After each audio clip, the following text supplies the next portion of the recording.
Good morning guys! Ngayon nga pala ang last day ko sa trabaho. Nag-resign na nga pala ako dahil uuwi ako ng Pilipinas. Nandito tayo sa 7-Eleven. Alam nyo ba na ito ang favorite tambayan ko? And syempre, bumili din ako ng favorite kong Wooty. Ito nga pala guys ay grass jelly milk tea. And also, bumili din ako nitong muffins. Sobrang sarap nito guys, grabe. 50 NT lang to, dalawa na siya. And yung flavor niya is parang may pagka-vanilla, may nuts, and meron din siyang fruits. Alam nyo ba guys na kahit hindi kayo bumili dito sa 7-Eleven is pwede kayong tumambay? Nag-aantay nga pala ako dito sa asawa ko kasi susunduin niya ako. Kung hindi nyo na itatanong, ang trabaho ko nga pala dito sa Taiwan ay room attendant or housekeeping. Gustong-gusto ko yung trabaho ko dahil ang babait na mga katrabaho ko at malaki din yung sahod. Pero kailangan na namin umuwi ng Pilipinas dahil magtatrabaho na ang asawa ko. Ngayong araw, sinurrender ko lang yung uniform ko, yung key, yung attendance card, yung elevator card, and umuwi din ako ng maaga. Pero syempre, tinreat ko rin yung mga Filipino coworkers ko sa trabaho. Kasi matagal din kami nagkasama at naging magkakaibigan na din kami. And shout out nga pala sa mga katrabaho ko, kay Lizelle and kay Donna. Sana lagi kayong mag-iingat and huwag niyong pabayaan yung sarili nyo dahil mahirap yung malayo sa pamilya, walang mag-aalaga. Kaya yung may mga kapamilya na nasa abroad, yung mother, yung ate, yung kuya, sana pahalagahan nyo yung mga perang pinapadala nila dahil ako, based sa experience ko, talagang ang hirap magtrabaho sa ibang bansa and talagang pinaghihirapan yung bawat pera naming kinikita. Kaya sa mga may kapamilya dyan, sana lagi nyo silang kamustahin at lagi nyo silang pasayahin kapag kausap nyo sila. At nalulungkot din ako sa lagi ko napapanood na yun nga, naghiwalay na nga yung Katniel. Sobrang nalulungkot ako and ngayon nga nakumpirma ko na hiwalay na talaga sila guys. Kaya ikain na lang natin yung kalungkutan na nararamdaman natin sa araw na ito. So guys, ako lang ba yung nalulungkot sa paghihiwalay ni Kat at Daniel Padilla?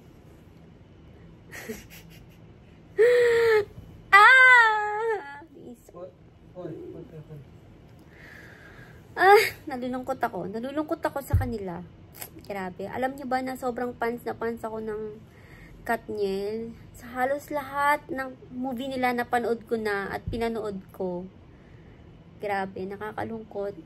And yun nga, nabasa ko yung post ni Kat sa kanyang IG and grabe. I-insert ko dito, i-screenshot nyo na lang or i-post nyo para mabasa nyo.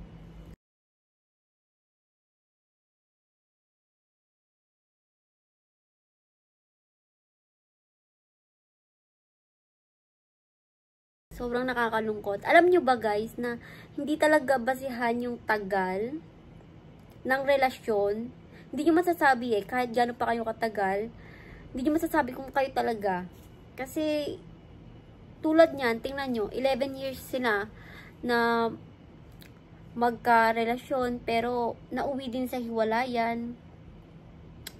Grabe, nalulungkot ako. Alam nyo ba yung parang apektado ako. Ako yung nasasaktan, grabe, ako yung nasasaktan para kay Kat. Kaya pala napansin ko na parang pumayat siya, 'di ba? Guys, napansin niyo ba na pumayat talaga si Kat? Siguro yun yung time na nagkakahiwalay lang nila ni Daniel. Parang na-stress siguro siya and hindi pa siya nakaka-move on. Kaya naapektuhan yung katawan niya.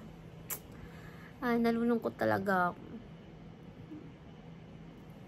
Sobrang nakakalungkot and parang ramdam na ramdam mo yung yung nararamdaman ni Kat doon sa post niya sa IG.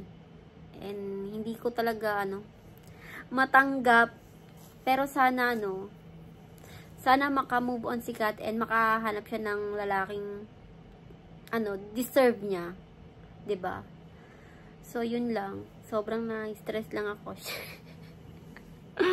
Parang hindi ako makakatulog. Nakakalungkot lang. Grabe, no? Hindi ka talaga akalain. So, totoo pala yung, yung chismis na hiwalay na sila. And, medyo matagal na din pala silang hiwalay. Ilang months na rin. So, grabe. Trending na trending sa ibang social media. Kaya nakakalungkot. So, yun lang. Share ko lang. And, yun nga, today yung aking last day sa work. And, nagpasa lang ako ng aking uniform. Pinasa ko lang din yung aking resignation letter. Key ng cabinet. Elevator key and attendance key. Yun, lahat yun pinasa ko lang. And yun, last day ko na today. So, yun lang yung ganap ko for today's vlog. And, grabe, dito sa Taiwan, paiba-iba yung weather. Kaya if ever na kayo ay magtutour dito, don't forget to bring your jacket, your sweater, or umbrella. Dahil pabago-bago yung weather and hindi mo akalain mainit. Then, biglang uulan sa hapon or sobrang lamig sa hapon. So, yun guys. And, yun lang. So, lahat tayo malungkot sa nangyari sa Katniel dahil talagang sila talaga yung pinaka favorite kong love team. And grabe, hindi deserve ni Kat yung kung ano man yung nararamdaman niya ngayon. Nalulungkot talaga ako. So, yun lang guys. Share ko lang ang nangyari sa aking araw. Nakakalungkot talaga. So, yun lang.